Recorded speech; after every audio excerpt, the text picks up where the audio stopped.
sebelumnya yang defisit USD dollar 6,7 miliar. Penyebab utamanya transaksi berjalan current account defisit US dollar di 4 miliar berbalik dari surplus US 2,5 dolar di kuartal sebelumnya. Di dalamnya neraca jasa defisit US dollar di 4,58 miliar dan neraca pendapatan primer di defisit US dollar di 9,15 miliar. Utamanya dari pendataan investasi USD dari 8,72 miliar. Penurunan cadangan devisa untuk menjaga stabilitas rupiah. Cadangan devisa 4 bulan sudah turun di USD 10 miliar.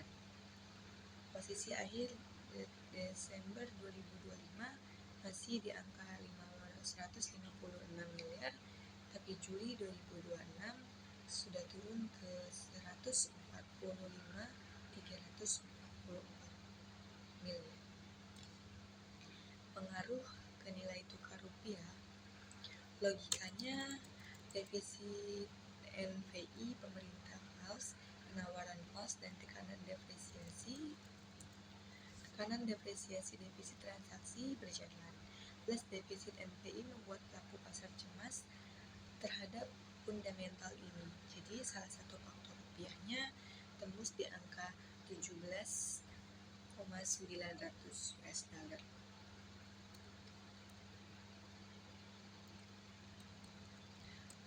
Nah, di sini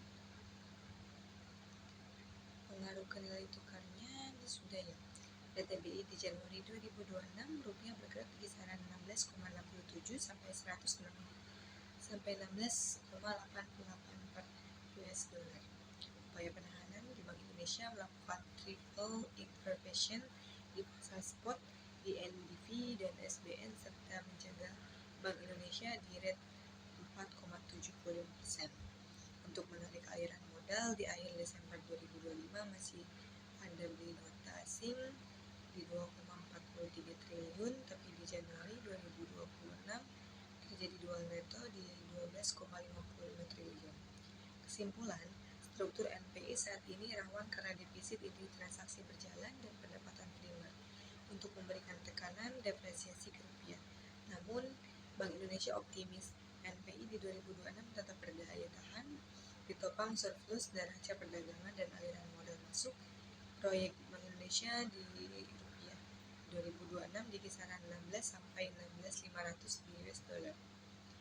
Aplikasi model planning kebijakan fiskal Fast Monitor Indonesia saat ini mengatur sistem nilai tukar mengambang bebas free floating dengan intervensi BBI, ditambah mobilitas relatif tinggi karena pasar SBN dan saham terbuka untuk asing.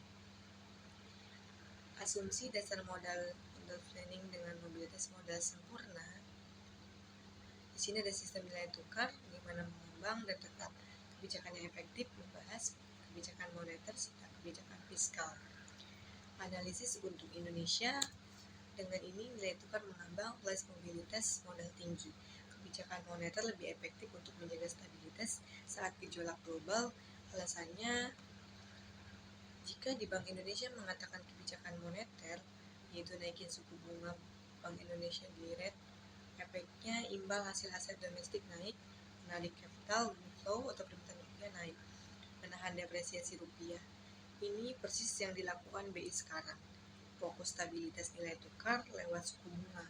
Efek sampingnya, output bisa menurun karena investasi mahal, tapi nilai tukarnya stabil.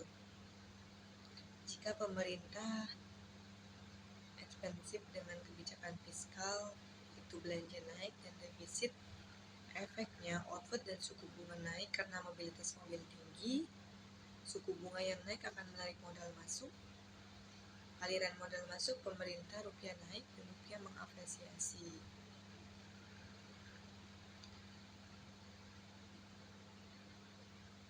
Nah, catatannya, fiskal tetap penting untuk pertumbuhan jangka panjang.